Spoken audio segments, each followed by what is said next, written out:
Je jure solennellement et sur Main droite levée, la main gauche sur la Constitution. Alassane Ouattara a prêté serment ce 14 décembre, deuxième lundi du mois de décembre, conformément à l'article 58 de la Constitution.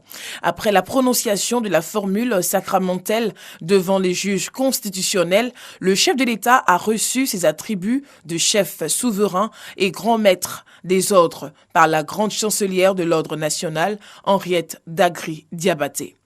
Aussitôt investi dans ses adresses, le président de la République a annoncé les grands défis qui l'attendent pour les 5 prochaines années. Des défis qui concernent l'emploi des jeunes, l'autonomisation des femmes, la formation et l'éducation. À ce sujet, le président nouvellement investi a annoncé la prise en charge des frais COJES par le gouvernement et les collectivités locales à compter de janvier 2021. Des frais jusque-là supportés par les parents d'élèves. Autre défi à relever, celui de la cohésion nationale. Sur la question, Alassane Ouattara envisage la création d'un ministère en charge de la réconciliation dans les prochains jours. Aussi a-t-il instruit le Premier ministre Ahmed Bakayoko de reprendre le dialogue avec les partis politiques pour la mise en œuvre des recommandations de la CEDEAO relatives à la commission électorale indépendante. Une reprise du dialogue pour la levée de toute équivoque en vue de la tenue des élections législatives courant premier trimestre 2021. Cette cérémonie d'investiture qui s'est tenue dans la salle des pas perdue du palais présidentiel a vu la participation de plusieurs chefs d'État. Élu de nouveau président de la République au soir du 31 octobre dernier, Alassane Ouattara a été investi ce lundi devant un nombre restreint d'invités, coronavirus oblige. Ce quinquennat suscite de nombreuses attentes de la population, dont la réforme du système scolaire et universitaire.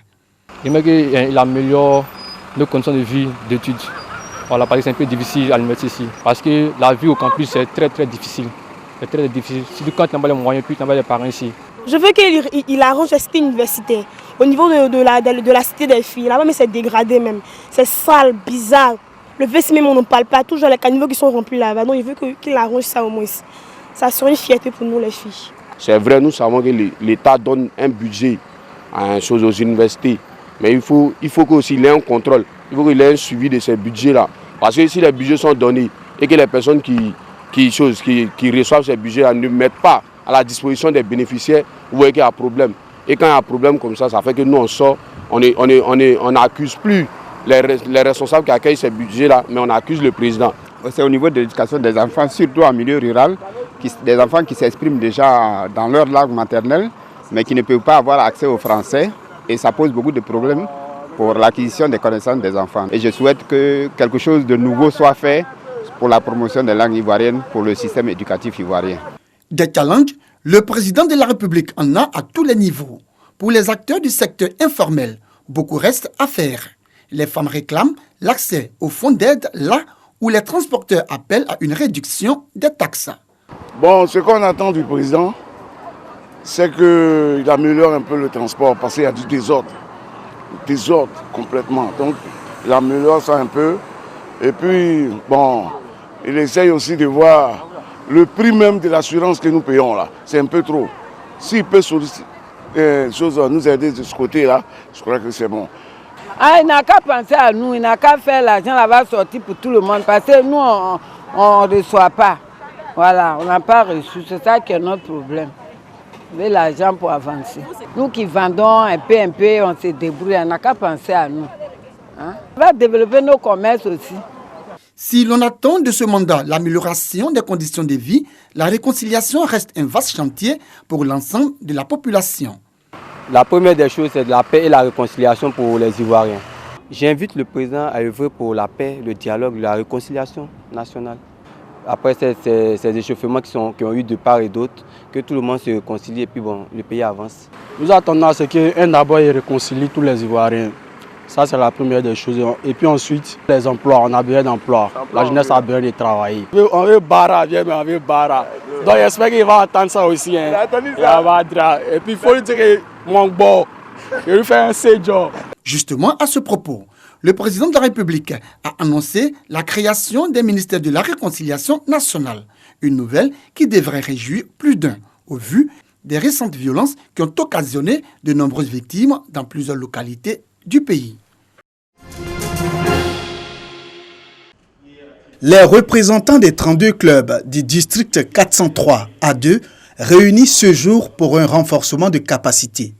Le but est de permettre au Lions Club d'être plus percutant sur le terrain.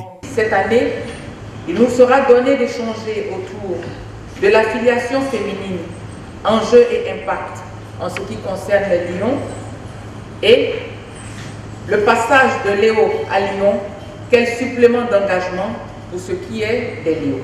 Également présents à ce séminaire, les Léos, ces jeunes qui prendront la relève de l'association. Les Léos sont nos jeunes de 12 à 30 ans qui œuvrent comme nous, organisés en club, qui font sur le terrain des activités autant que les nôtres. Donc, à l'instar de notre séminaire de région, nos jeunes Léos donc, se réunissent en symposium pour justement aussi réfléchir sur nos activités. Pour les responsables du club service, la femme doit prendre une place prépondérante dans la bonne marche de la société. La population féminine fait à peu près 52% de la planète, mais dans le rang des Lions Club, les dames ne sont que 28%. Donc nous sommes venus réfléchir aux voies et moyens pour améliorer cette représentativité de nos mères, de nos sœurs, dans les rangs du Lions Club en Côte d'Ivoire. Les résolutions de ces séminaires permettront de mettre en place une stratégie pour galvaniser l'engagement des femmes au sein du Lions Club.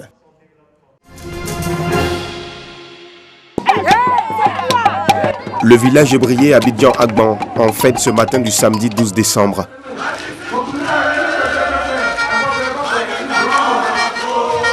Cet homme assis au milieu, le regard grave et le corps saupoudré est un guerrier blessé. C'est lui qui défendra la génération blessée lors de la fête de génération appelée Fatchoué, qui consacre l'état de maturité de celle-ci. Le Fatchoué en fait, d'abord elle a été instaurée par les Bidjans.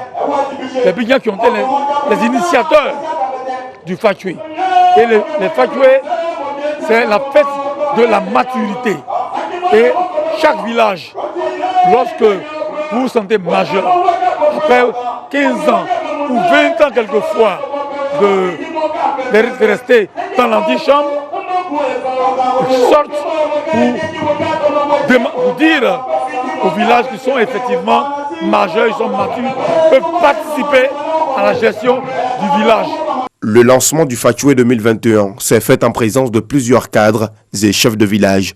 Cette année, la fête de génération en pays Hatchan enregistre une innovation majeure, le projet de construction d'un musée pour sauvegarder le patrimoine culturel Hatchan. Le musée des valeurs Hatchan, dont nous voulons initier le projet pilote ici à Abidjan-Agban. Voilà, lors de la célébration du Fatchoué, d'accord, tout le patrimoine culturel Hatchan est mis en exergue. Il n'existe pas encore de musée spécifiquement pour abriter en fait l'ensemble de ces valeurs matérielles et immatérielles là, du peuple Hatchan.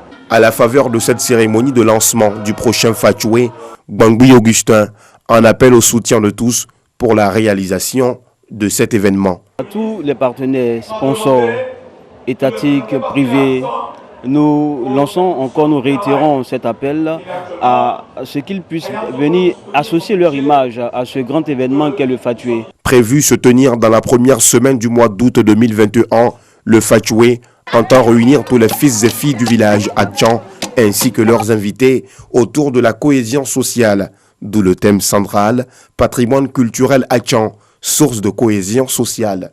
Pour l'heure, le guerrier blessé est en pleine préparation pour la danse guerrière, au cours de laquelle il devra défendre sa génération.